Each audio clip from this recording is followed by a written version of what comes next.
pasemos a la primer conferencia de la tarde, que refiere al tema Investigaciones biomédicas básicas, fundamentos para la medicina traslacional, que estará a cargo de la doctora María Victoria Aguirre, a quien tengo el gran gusto de presentar, es colega, docente de nuestra universidad. Y bueno, les voy a leer una reseña, una breve reseña, ya que es muy extensa su trayectoria.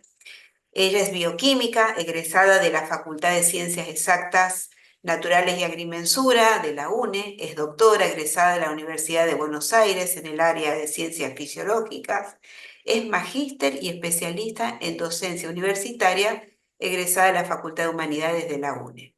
Actualmente se desempeña como profesora titular con dedicación exclusiva de la asignatura bioquímica de la carrera de medicina de la UNE.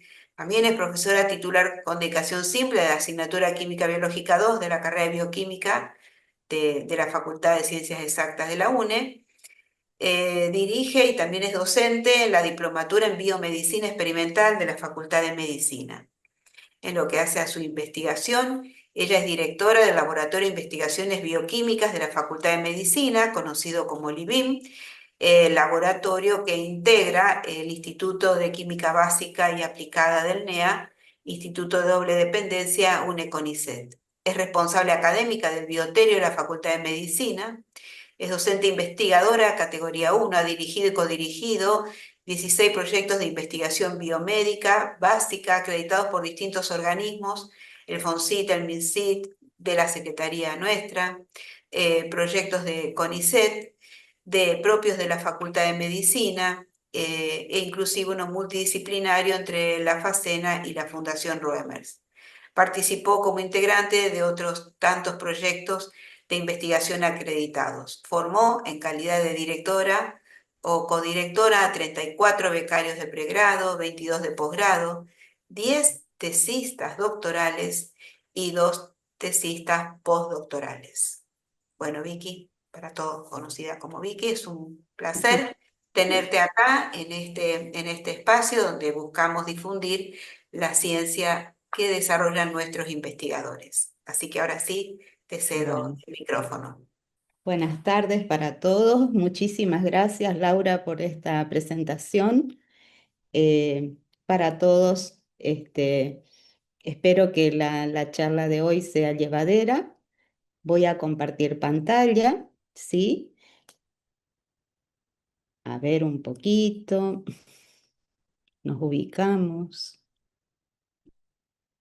Mientras compartir, le recuerdo al público que pueden hacer sus preguntas, ir dejándolas en el chat de YouTube y luego me ocuparé de transmitirles a la disertante para que, bueno, tenga la posibilidad de responder. Esa es la ventaja de poder participar en estas charlas en vivo, ¿no? Ahora sí, Vicky, Muy ¿se ve bien, sí, perfecto? se ve perfecto. ¿Me escuchan bien? Podemos Sí, perfecto. comenzar. Podemos comenzar. Bueno, como les ha comentado Laura, voy a hablarles de investigaciones biomédicas básicas, fundamentos para la medicina traslacional. Tema que tendríamos que comenzar a definir, ¿sí? ¿Qué son las ciencias básicas en biomedicina? Las ciencias básicas biomédicas comprenden un conjunto de saberes articulados que tienen por objeto el estudio de procesos fisiológicos en la salud y la enfermedad y la relación del hombre con el entorno ambiental. Es decir, este conjunto de saberes, si nos posicionamos en biomedicina, ¿qué y para qué se estudia la contribución de las ciencias básicas? Busca siempre nuevos conocimientos científicos, quizás no de aplicación inmediata, pero sí probablemente sentando bases para otros estudios que se van a dar posteriormente por el mismo o diferentes grupos de investigación. Estos pueden incluir nuevas drogas, nuevos fármacos, efectos canónicos de terapéuticos conocidos para la aplicación en ciertas patologías, pero que combinados o en otros contextos de administración pueden tener otros efectos, El estudio de resistencia e interacciones entre fármacos, eso también busca este conjunto de conocimientos, el refinamiento, esto es muy importante, mejores diagnósticos más precisos, pronósticos, prevenciones y terapéuticas en enfermedades, y también algo que se ve muy en boga, la resignificación de los conocimientos en función de nuevos paradigmas que cambian. Como todo en ciencia es una construcción social, los paradigmas también pueden cambiar y hay que revisar esos conocimientos de manera permanente. ¿Qué es la medicina traslacional? La medicina traslacional se define como el puente entre el conocimiento científico generado en el laboratorio, en la mesada, y su aplicación en la clínica para el diagnóstico, tratamiento, prevención de las enfermedades. En este contexto, la ciencia básica constituye la piedra angular del proceso traslacional. ¿Qué se busca o qué aporta esta medicina traslacional a partir de la mesada, del laboratorio, de experimentos netamente básicos?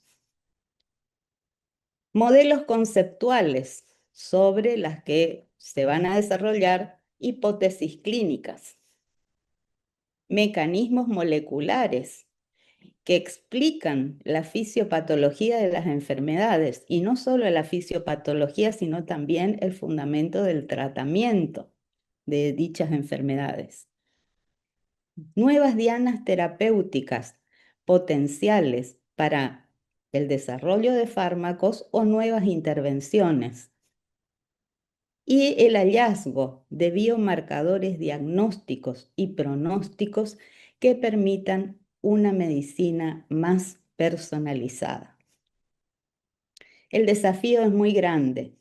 También los cuestionamientos que se han hecho a la ciencia básica en el contexto biomédico. Por eso me gustaría enfocar esta charla comentando un poquito nuestra historia en ciencias biomédicas básicas, cómo comenzó, cómo evoluciona, las líneas, los proyectos, cómo se han conformado, cómo han surgido, los principales hallazgos y lo que estamos haciendo ahora. Todo esto en una perspectiva cada vez más enfocada a la aplicación traslacional. Nuestro grupo de investigación deriva de los formadores iniciales, el profesor doctor Joaquín Espada, el profesor Prosten, Gutnitzky, Malgor, quienes hace muchas décadas fueron los pioneros que conformaron las cátedras núcleo en investigaciones básicas en la Facultad de Medicina, tanto al frente de cátedras tradicionales como histología, biofísica, fisiología, farmacología y bioquímica, todas ellas consideradas básicas, ¿sí? en su mayoría. Fueron los que introdujeron, ¿sí? el concepto de la necesidad de investigaciones para el avance y afianzamiento de la ciencia en nuestra zona. Todo esto derivó entre la década del 70 y hasta el 2005 en el funcionamiento de sus sucesores, como el Instituto de Investigaciones Biofarmacológicas de la Facultad de Medicina, se llamaba INVIFAR, que estaba al frente de queridos profesores titulares, mi formadora, la doctora Nora Brandán, la querida doctora Lilian Barrios y el doctor Malgor. Todos ellos hicieron investigación básica y sentaron las bases de muchas líneas, muchas de las cuales siguen hasta hoy. En el 2015 se crea el LIBIM, donde tengo la gran responsabilidad y el placer de conducir en calidad de directora, es el Laboratorio de Investigaciones Bioquímicas de la Facultad de Medicina, que toma cuerpo institucional en el año 2015. Inmediatamente, un grupo de colegas tiene al frente de la doctora Peruchena la iniciativa de crear el Instituto de Investigaciones Básicas y Aplicadas IKIBA-NEA de doble dependencia, UNE-CONICET, donde nuestro laboratorio forma parte y destaco como piedra fundamental de desarrollo en ciertas áreas o líneas que ya les voy a nombrar.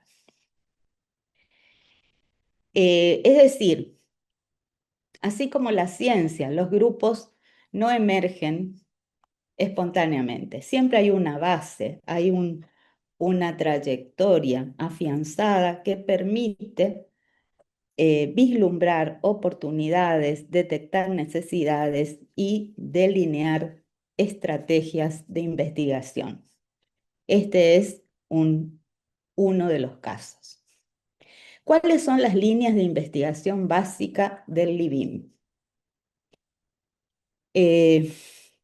Al ser un laboratorio de investigaciones biomédicas básicas, existen un conjunto de técnicas afianzadas que nos permiten aprovecharlas para desarrollar diferentes líneas y además con la política de tener grupos, y este es un grupo afianzado, consolidado, existen diferentes desafíos investigativos.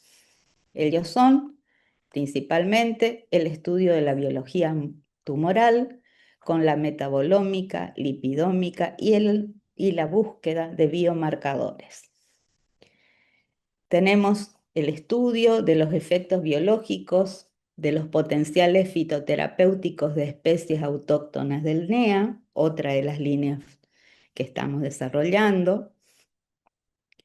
Predictores de evolución en sepsis, una línea que surgió de las necesidades de la comunidad, sobre todo de un colaborador que trabaja en una unidad de terapia intensiva, el doctor Huésped, nos trajo originalmente esta inquietud.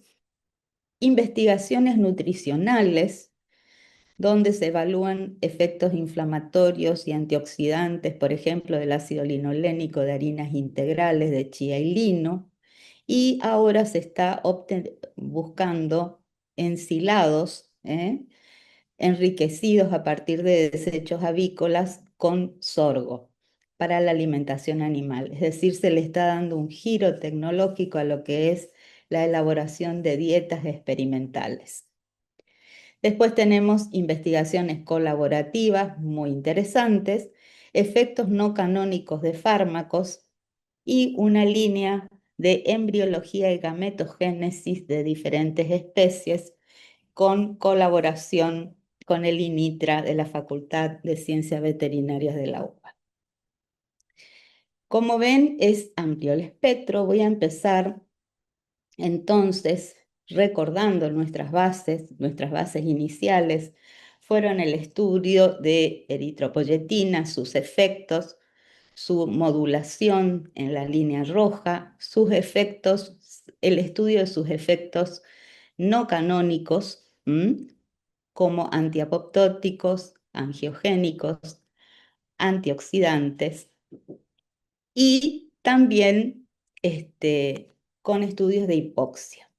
Todos estos estudios básicos han sido o sea, son trabajados en diferentes áreas de nuestros laboratorios, entre las que se destacan cultivo celular, biología molecular, inmunocitoquímica, inmunohistoquímica y la gran fortaleza de los ensayos in vivo. Acá quiero destacar que nuestra cátedra era antes encargada de gestionar lo que era el bioterio por la sede central de la Facultad de Medicina, y gracias a la colaboración de la ingeniera Patricia Romero Widomlansky y un fondo ganado en el Banco Nacional de Bioterios, con el Fondo Nacional de Bioterios, la ayuda del rectorado de la UNE y los aportes de la Facultad de Medicina de la UNE, pudimos lograr un gran anhelo, que es un nuevo bioterio, que en este momento es un edificio que está en la sede Sargento Cabral y provee diferentes especies de ratas, ratones y ahora cobayos para los estudios in vivo. Con la adquisición de un citómetro de flujo espectral adquirido ganando un proyecto Equipar, incorporamos ahora en este año una nueva área de trabajo que comprende citometría espectral. Entonces, estas líneas que les voy a comentar brevemente son biología tumoral, sepsis, fitomedicina y bioquímica nutricional. Comenzando con biología tumoral, les he dicho, comentado anteriormente, que nuestra tradición en formación comenzaba con el estudio de eritropoyetina e hipoxia, y justamente el riñón es el sitio de producción de esta hormona, la eritropoyetina, encargada de producir la síntesis eh, de, de los precursores que van a condicionar a la célula stem cell hematopoyética a diferenciarse y comprometerse en la línea roja eritroide. O sea, estábamos también estudiando el efecto de la eritropoyetina y su receptor y la influencia de la hipoxia en su expresión. Apareció esta inquietud con respecto al carcinoma renal, que representa el 2 a 3% de todos los carcinomas, que en el subtipo más frecuente es el de células claras. El carcinoma renal de células claras es el más frecuente de todos y se diagnostica generalmente de manera accidental por técnicas de imagenología. Es bastante frecuente y también bastante peligroso, ya que es radioresistente, quimioresistente, y muchas veces la terapéutica comprende nefrectomía parcial o total. Nos pareció muy interesante ahondar en el estudio de la expresión de eritropoyetina, su receptor, la influencia de la hipoxia y algunos estudios que justificaran, ¿sí?, la predicción de este cáncer, que al aspecto histológico lo vemos con células sumamente claras, son células que tienen alto contenido lipídico y glucógeno. Por lo tanto, relacionando, ¿sí?, los conocimientos y los estudios previos, hemos enfocado el abordaje de estos tumores renales con con un protocolo a partir de muestras de pacientes del Hospital Vidal de la ciudad de Corrientes y la colaboración del servicio de urología, que en ese momento estaba a cargo del doctor Joaquín Espada.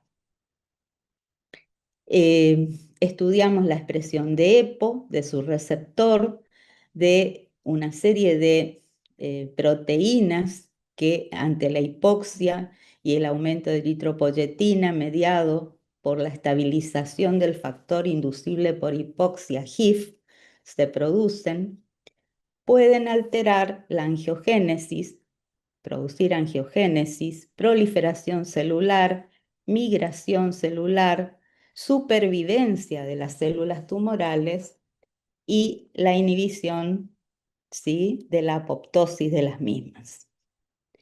Producto de todas estas observaciones y considerando que las gotas lipídicas tienen influencia en la protección de la lipotoxicidad propia de las células, en los mediadores de inflamación, en la señalización celular, además de producir energía extra para el crecimiento de los fosfolípidos de membrana ante tal estrés de divisiones aceleradas, nosotros hemos estudiado cómo se regula el metabolismo lipídico, focalizando y sabiendo que está acelerada la actividad del complejo del ácido graso sintasa, de de la CAT, que me forma colesterol endógeno, ¿sí? Que está acelerada la bomba de la citrato liasa, la síntesis de malonil-CoA y por lo tanto la producción de ácidos grasos saturados, hemos estudiado una enzima clave que es la estearoil carboxil coenzima desaturasa 1, que es la encargada de producir ácidos grasos insaturados. Esos ácidos grasos insaturados intervienen en la capacidad de expresar células target que favorecen la oncogénesis, la supervivencia de las células oncológicas, ¿sí? En este carcinoma particular, y la desviación de la vía energética que se produce con más aceleración frente a las necesidades del aumento de la beta-oxidación y de la glutaminólisis como fuente extra de energía. La esteroil desaturasa 1 convierte los ácidos grasos saturados en su especie monoinsaturada, ¿sí? Y estas especies monoinsaturadas van a intervenir tanto en la aceleración de la vía fosfolipídica, en la generación de los lipid droplets y en la esterificación del colesterol intracelular, facilitando así la supervivencia de las células. Queríamos comprobar si realmente esto sucedía y con técnicas de inmunohistoquímica estudiamos muestras de pacientes este, provenientes del hospital, por supuesto con el consentimiento informado correspondiente, y evaluamos distintas proteínas. En ese momento, la expresión de EPO-R, el factor de crecimiento vascular endotelial de su receptor, proteínas apoptóticas y antiapoptóticas, y hemos comprobado que justamente comparando células cancerígenas, ¿sí? De tumores de este tipo de carcinoma comparada con muestras distales del mismo riñón normales, ¿sí? O de apariencia fenotípica normal del tejido, había una sobreexpresión, ¿sí? Tanto a nivel de la expresión de su RNA mensajero por técnicas de biología molecular, como de su expresión proteica. Entonces, ahí surgió la primera producción. eh, en ese momento estaba al frente del estudio la doctora Stoyanov.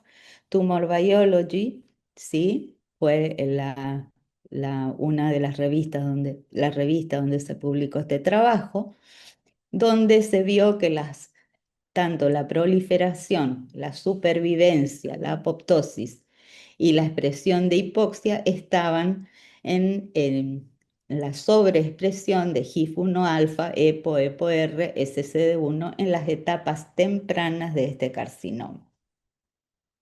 Posteriormente, este otro proyecto ya nos permitió investigar mucho más a fondo. Acá ya hubo un estudio lipidómico de los tipos de ácidos grasos manifestados en este tipo de cánceres, ¿sí? Y aquí se relacionó directamente y se comprobó que el microambiente hipóxico induce la esteroil A en este tipo de carcinoma. Trabajo publicado con el desarrollo de la tesis doctoral del doctor Juan Pablo Melana Colavito. El punto de investigación tornó luego a ver qué biomarcador se podía investigar en función de la expresión de MRP en este carcinoma. Esta es una proteína perteneciente a una gran familia que está expresada ampliamente en distintos tejidos, pero tiene la característica, esta isoforma MRP4, de estar expresada fisiológicamente en riñón y actuar como una bomba de extrusión ATP dependiente, no solo de agentes quimioterapéuticos, por eso otorga quimioresistencia muchas veces, sino también que es una bomba de destrucción de moléculas que son endógenas, por ejemplo, eicosanoides. Como vimos que hay una gran producción lipídica, quisimos ver qué relación hay entre la expresión de MRP4 y en este tejido.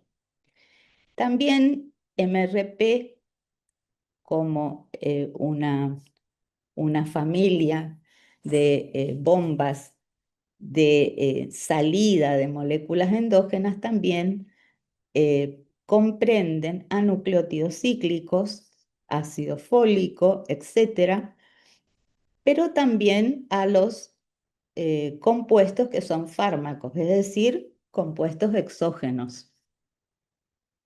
En este caso, MRP4 es una de las isoformas de esta gran familia de transportadoras de tipo ABC y fue abordado, acá les quiero mostrar la complejidad del trabajo que involucró con biología molecular, comprobación de la expresión de proteínas, con técnicas de inmunohistoquímica, con técnicas de cromatografía de estos ácidos grasos y sus variedades, cultivos primarios en líneas, ¿sí? CACI1, CACI2 y HCT116 como control, y la expresión, ¿sí?, de diversos fenómenos, no solo desde las muestras de los pacientes, sino también desde la funcionalidad con cultivos in vitro. ¿Qué se hizo? Microscopía óptica, de barrido, confocal, citometría de flujo. Esto se hizo en Buenos Aires, no teníamos todavía estas facilidades. Ensayos de viabilidad y proliferación.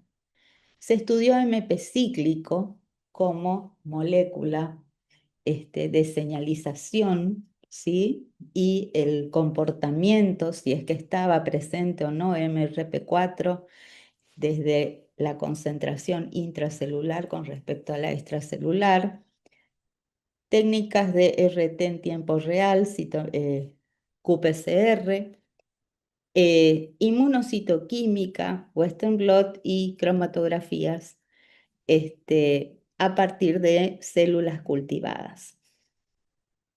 ¿Qué se logró acá? Acá se logró ver por primera vez que MRP4 está sobreexpresado en el core de las muestras tumorales, mucho más en el core que en la periferia y que coincide con la hipoxia central de las muestras de core. En cuanto a lo funcional, los cultivos permitieron comprobar que la inhibición de el trabajo, ¿sí?, de esta bomba de extrusión aumenta la concentración de AMP cíclico intracelular, disminuye las del medio extracelular, y esto provoca una interrupción en la regulación del flujo del AMP cíclico, apoptosis, estrés celular, aumento de los lipid droplets, ¿sí? Y todo esto se han llevado a cabo con proteínas o moléculas inhibitorias del trabajo de MRP4. Todo esto permitió comunicar que esta proteína está presente y sobreexpresada en este tipo de tumores, y que es esencial en la regulación de la proliferación. Más allá de todo esto, y a raíz también un poco de la desdiferenciación que tienen las células tumorales y de esta regionalización y diferenciación de expresión que hay entre core y periferia, estudiamos otro marcador que se llama una proteína morfogénica de hueso. Estas son sus siglas en inglés, que se la describió primero en matriz ósea, pero luego se vio que está expresada en muchos tejidos y que es fundamental para el desarrollo embriogénico del riñón. Como sabemos, las células cancerosas son blastos bastante desdiferenciados con una anarquía proliferativa. Entonces, ya que esta es una molécula esencial durante la embriogénesis, es probable que esté expresada en los tejidos tumorales. Este trabajo fue un trabajo realizado por una doctoranda en ese momento en nuestro laboratorio, Tamara Barnes, quien también estudió la expresión de HIF, un marcador de proliferación, y una proteína epitelial, la ecaderina, que favorece la integridad de los tejidos y disminuye cuando hay metástasis. Por lo tanto, ¿qué se estudió? Que BMP7, HIF alfa 2, el factor inducible por hipoxia, y la proliferación están aumentados en el core a medida que aumenta el gradiente hipóxico, y que esto no sucede ¿sí? En la periferia, donde la caderina tiene una relación de expresión inversamente proporcional, ¿sí? A la de BMP7, y por lo tanto disminuye un fenómeno que se llama transición epitelial mesenquimal, típica de los carcinomas en progresión. Es decir, ¿qué quiere decir que disminuye? Cuando hay más caderina, hay menor probabilidad de que el tumor progrese y haga metástasis. Por lo tanto, las conclusiones: se concluye por primera vez que BMP7 está sobreexpresado en muestras de carcinoma renal, que la caderina muestra mayor expresión en las zonas periféricas y que hay una correlación inversa entre BMP7 y E-caderina en la misma.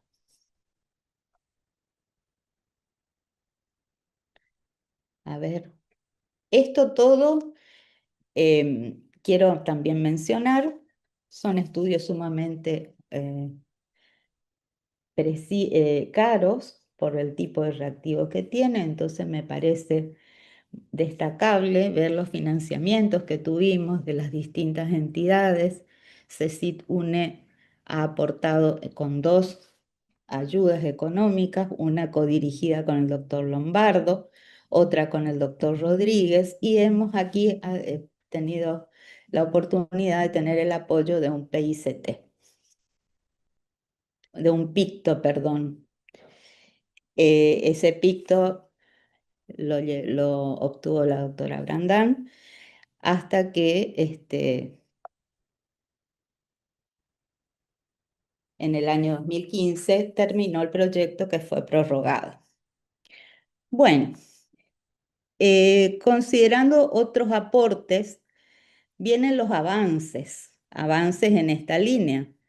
en su estadía postdoctoral, el doctor Rodríguez, investigó el efecto de una variación en la expresión de los ácidos grasos que tenía como efecto evadir el mecanismo apoptótico en ciertas líneas en una línea de carcinoma colónico. Y por otra parte, estudió que la polarización de los macrófagos son muy importantes en la inflamación y en la regulación inmune y que todo tejido tumoral está invadido por células inmunitarias, muchas de ellas macrófagos.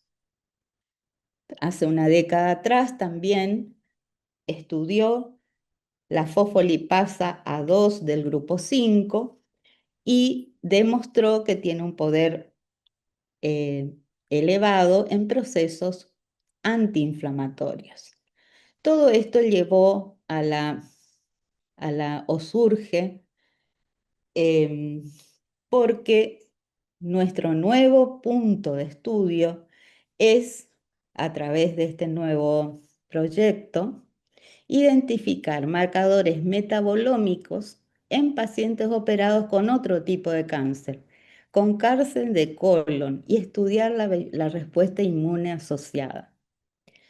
El nuevo proyecto surge porque en Argentina el cáncer colorectal es el segundo tipo más frecuente y el segundo con mayor mortalidad.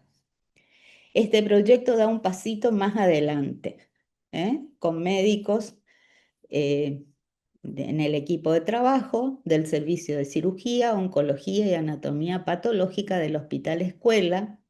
Ya incluimos 3 becarios, 2 de pregrado y 1 de posgrado de FACENA y de la Facultad de Medicina.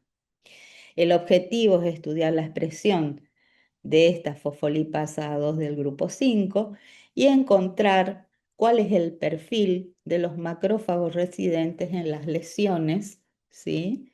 En las lesiones de este tipo de tumores. Ver si hay alguna regularidad y volver a investigar acerca de biomarcadores posibles, tanto de pronóstico como de progresión. La segunda línea es fitomedicina. En la segunda línea del equipo tenemos un apoyo de los siguientes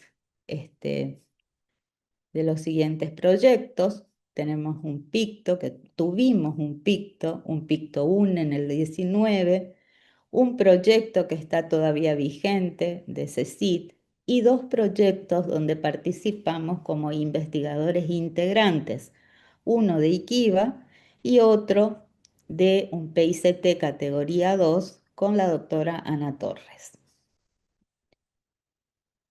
El objetivo de este tipo de trabajo es aportar nuestra experiencia y nuestros conocimientos para detectar los efectos biológicos de extractos de especies vegetales. Esas especies vegetales han sido primeramente enfocadas en el estudio del laurel amarillo o Nectandra angustifolia.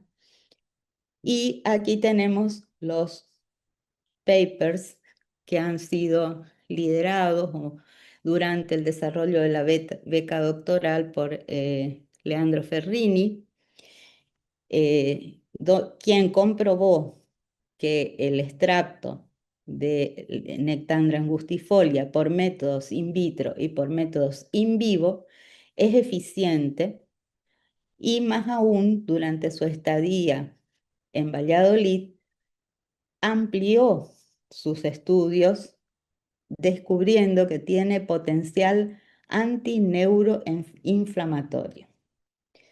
Estos, a pesar de que ya está doctorado con todos los honores, siguen las investigaciones, prosiguen con la caracterización por masas de las especies activas en íntima colaboración con el grupo del Laboratorio de Productos Naturales, Ingeniero Ricciardi, dirigido por la doctora Ana Torres, con el cual tenemos una amplia trayectoria de trabajo. Posteriormente, tenemos otro enfoque investigativo en esta área con el estudio de Croton urucurana. En este caso, hay un paper enviado para publicación con un trabajo conjunto donde nuestro laboratorio aportó en los estudios in vivo de los efectos alexitéricos, es decir, antitóxicos localizados, y se demostró que el látex de Croton urucurana inhibe potencialmente la dermonecrosis inducida por el veneno de Botros diporus. Este grupo elaboró una crema tópica que reduce la inflamación y favorece la reparación de los daños localizados a nivel cutáneo en los ensayos in vivo. Otro de los estudios son los estudios nutricionales con formulaciones de dieta. Acá es muy importante el rol del personal del bioterio, los controles tanto de sanidad como de mantenimiento de la producción estandarizada, ya que el animal de laboratorio debe ser estable y es considerado un reactivo biológico. Los grupos, después de la mudanza y de la nueva creación del bioterio de la Facultad de Medicina, se han estudiado científicamente algunas variables de crecimiento y fertilidad antes y después de la mudanza, y se han optimizado los tratamientos tecnológicos para el desarrollo de los alimentos peletizados. Esto a cargo de la ingeniera Patricia Romero Widomlansky, quien está desarrollando su doctorado con el desarrollo de un núcleo alimenticio a partir de ensilado de subproductos avícolas y sorgo en murinos destinado a alimentación de mamíferos. Este doctorado lo realiza en la Facultad de Ciencias Agrarias y colabora en su formación la doctora Elisa Benítez como codirectora.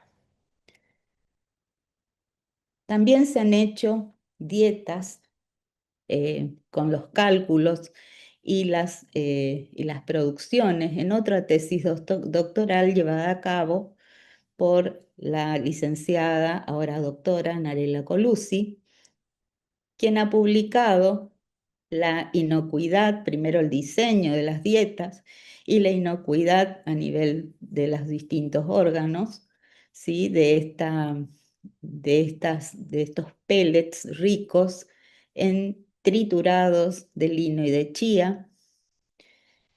Luego comprobó con metodología in vivo e in vitro el potencial antioxidante, ¿sí? En un modelo de inflamación sistémica subaguda que lo puso a punto, y estos pellets híbridos tenían alta concentración de ácido linoleico y, bueno, ha comprobado con inmunocitoquímica, con RT-qPCR, la expresión de las citoquinas o la disminución de las citoquinas proinflamatorias, en este caso en los animales que han sido alimentados con esta dieta. Esto da valor, ya que el modelo in vivo mamífero puede ser extrapolado a lo que nos pase, ¿sí? Con una dieta similar en humanos. La investigación básica en sepsis comenzó con el estudio de efectos no canónicos de eritropoyetina, con dos comunicaciones, dos papers, perdón, donde la eritropoyetina se vio que atenuaba los efectos de injuria séptica aguda inducida por el EPS. También estaban en ese momento mejorados los patrones de expresión de Beck y Beck receptor en la injuria pulmonar. También se estudiaron otros fármacos en modelos preclínicos de sepsis con, en este caso, la evaluación de dexmedetomidina y dos publicaciones donde fueron, en ese momento, fue Julieta Ronchi y Tania Stoyanov las directoras de este proyecto, ¿sí? Ahora, ¿qué pasa? Ahora tenemos el citómetro y hay una realidad que es el uso de la citometría de flujo espectral en el contexto clínico. ¿Qué ventajas tiene? Nos permite analizar en tiempo real más de 20 marcadores, nos permite identificar subpoblaciones inmunes con alta resolución.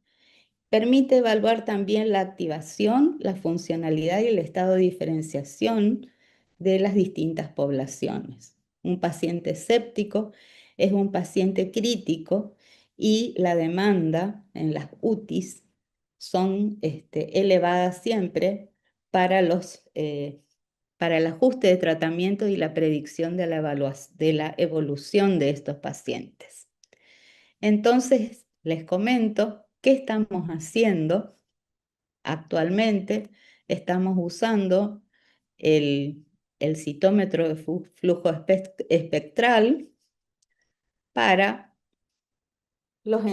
en algunos ensayos preliminares. Todavía es muy joven nuestra experiencia y estamos haciendo los primeros ensayos a partir de muestras de pacientes sépticos con una aproximación translacional, aprovechando, evaluar lo que todo citómetro nos informa, ¿no? El size scatter, ¿sí? El tamaño y la granulación para la separación y evaluación de la presencia o no de poblaciones específicas en sangre, las diferentes subpoblaciones, con la ventaja de poder evaluar rápidamente la viabilidad celular también. Antes teníamos que hacer un trip and blue que implicaba centrifugaciones, coloraciones y contajes, ¿sí? En microscopía óptica, y ahora rápidamente podemos tener nubes, ¿sí? De eventos, muchos eventos, más de 100.000 por segundo. Entonces, es rápido en ese tipo de evaluación. Después tenemos otra posibilidad que es evaluar fagocitosis, obteniendo el Buffy coat, ¿sí? La capa mononuclear de las muestras de los pacientes e incubando con ciertas perlas, unos reactivos, ¿sí? Que son comerciales y fluorescentes. Se pueden evaluar las capacidades de las poblaciones fagocíticas, estimulando a estas células del paciente en una breve incubación con LPS versus un control sin LPS, y ver si este paciente tiene la capacidad o no de producir fagocitosis. También se pueden incluir sondas para la evaluación de producción de especies reactivas del oxígeno después de esta fagocitosis. Es decir, se puede medir la funcionalidad de las células monocíticas de los pacientes sépticos, lo que nos da una gran información. Acá tenemos un control con LPS, uno normal. Estas son células no fagocíticas y acá tenemos la comparación con la cantidad de perlas incorporadas en estas incubaciones funcionales. Uno de los hallazgos que nos llamó la atención en los pocos casos que hemos estudiado hasta ahora es la evaluación de las células natural killers en pacientes con shock séptico Hemos evaluado pocos pacientes hasta ahora, pero tenemos elevada, un elevado porcentaje de linfocitos NK en comparación con la normalidad, y esto se va repitiendo. Hay que buscar, ¿no es cierto?, las respuestas adecuadas y probablemente sean respuestas funcionales.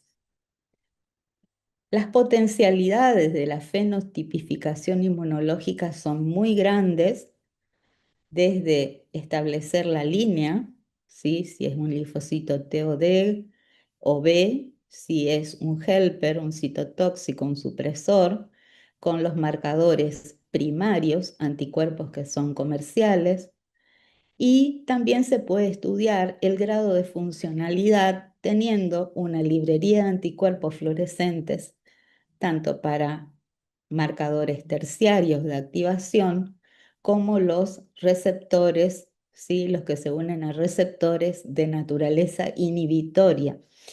Quiere decir que con muy poco trabajo manual, siempre con mucha calidad en los ajustes de los protocolos, pero teniendo los anticuerpos adecuados, se puede obtener muchísima información ante una necesidad terapéutica urgente, porque el paciente séptico es un paciente crítico.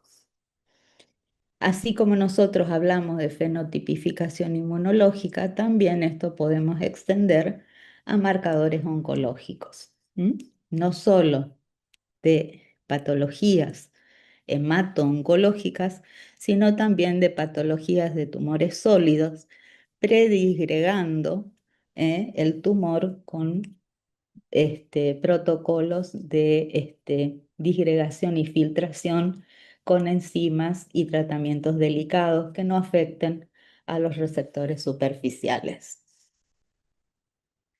Bueno, otras investigaciones colaborativas, y ya voy terminando, son las que hemos relacionado con la biología reproductiva de diferentes especies en colaboración con el doctor Lombardo del INITRA, donde la doctora Gabriela Olea estudió profundamente la biología reproductiva de Columba livia, nuestras palomas, y la doctora Florencia Rodríguez está estudiando el Hemopus patagonicus o nuestro murciélago urbano y periurbano. Ustedes me preguntarán qué tiene que ver esto con la medicina traslacional. Bueno, sí, el murciélago como control de plagas y la paloma, que ustedes saben, hace nidos y al igual que los murciélagos pueden sus heces afectar a personas susceptibles de enfermedades respiratorias. También tenemos estudio colaborativo que tuvimos con la doctora Williams y la doctora Valeria Martínez, egresada de la UNE, quienes estudiaron a los complejos de los sartanos, que son antihipertensivos, acomplejados con zinc, ¿sí? En un efecto que no es el de modular la presión arterial, sino como anticancerígeno, y demostró con estudios conjuntos realizados en nuestro laboratorio que hay incremento de VAX, caspasa y disminución de las proteínas BCXL, por lo tanto hay modulación de la apoptosis. ¿Qué conclusiones y perspectivas tenemos a futuro? Vuelvo al punto inicial. La investigación básica es crucial para el establecimiento de protocolos de investigación clínica y de ahí a la población. No podemos decir que estamos haciendo investigaciones biomédicas si no tenemos soporte de investigaciones básicas. El equipo de investigación de nuestro laboratorio es muy amplio. Voy a exponerlo, ¿sí? Tenemos becarios, investigadores de pregrado, pasantes y egresados doctorales que están desarrollando sus trabajos en otros ámbitos y que nos han dado su experiencia y sus inquietudes, su trabajo, y le hemos dado lo que se pudo a lo largo de estos años. algunas imágenes de nuestro grupo actual y pasado trabajando. Les agradezco muchísimo su atención. Dejo mi contacto por si quieren algún dato o alguna interacción más profunda. Con mucho gusto los voy a recibir.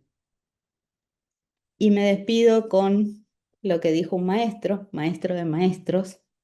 Los países ricos lo son porque dedican dinero al desarrollo científico y tecnológico, y los países pobres lo siguen siendo porque no lo hacen. La ciencia no es cara, cara es la ignorancia. Les agradezco muchísimo nuevamente y quedo al disponible para sus consultas. Bueno, muchísimas gracias, Vicky. Hermoso el cierre también, con una frase célebre y que no hay quien discuta, ¿verdad? Esa afirmación, porque es así. Hermosa tu disertación, creo que ha Gracias. sido un muy lindo ejemplo para que se vea cómo una ciencia básica aporta realmente en este caso a la salud, la importancia de apoyar este tipo de desarrollo. Sin esto no podemos llegar luego a un fármaco o a encontrar las causas de una dada enfermedad. También es muy lindo porque el público que tenemos es muy amplio y realmente puede entusiasmar a, a jóvenes que quieran incursionar en el mundo de la investigación y ver las herramientas que cuentan. Los felicito por la rápida inserción en el uso del citómetro, que le quiero aclarar al público, hace muy poquito que le llegó, ¿no? Por el Muy programa poquito. Equipar Ciencia, que la universidad pudo, por suerte, concretar. Y bueno, ya ven que el equipo lo tiene en uso y aprovechando al máximo, así que felicitaciones por eso.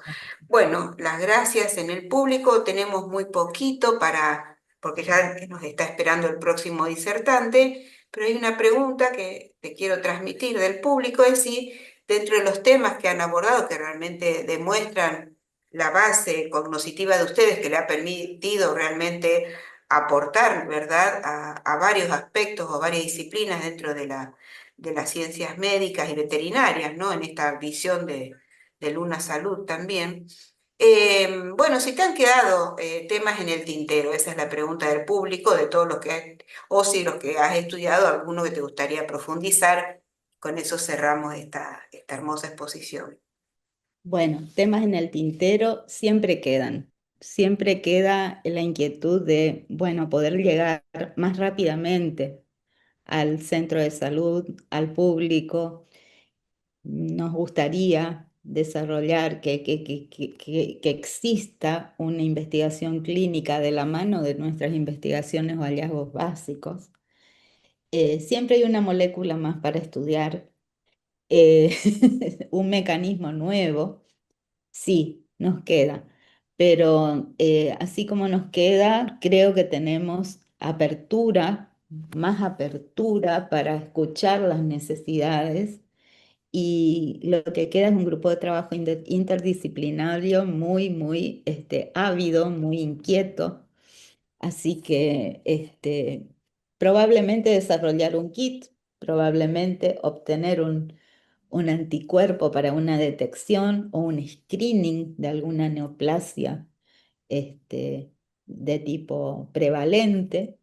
Sí, eso sería como un sueño, ya llegar al Ujú. público en general. Pero bueno, creo que con los medios que tenemos hacemos lo que podemos y seguimos soñando más.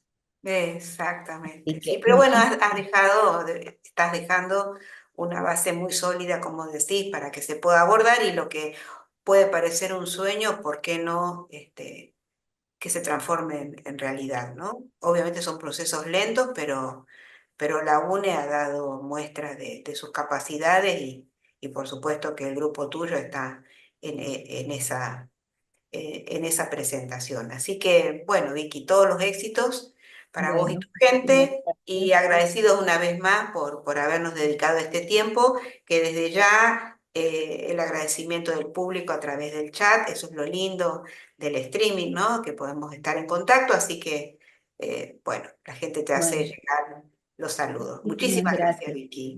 Muchas gracias a vos, Laura, y a todo el público que me ha escuchado y a disposición para todos. Un gusto, placer.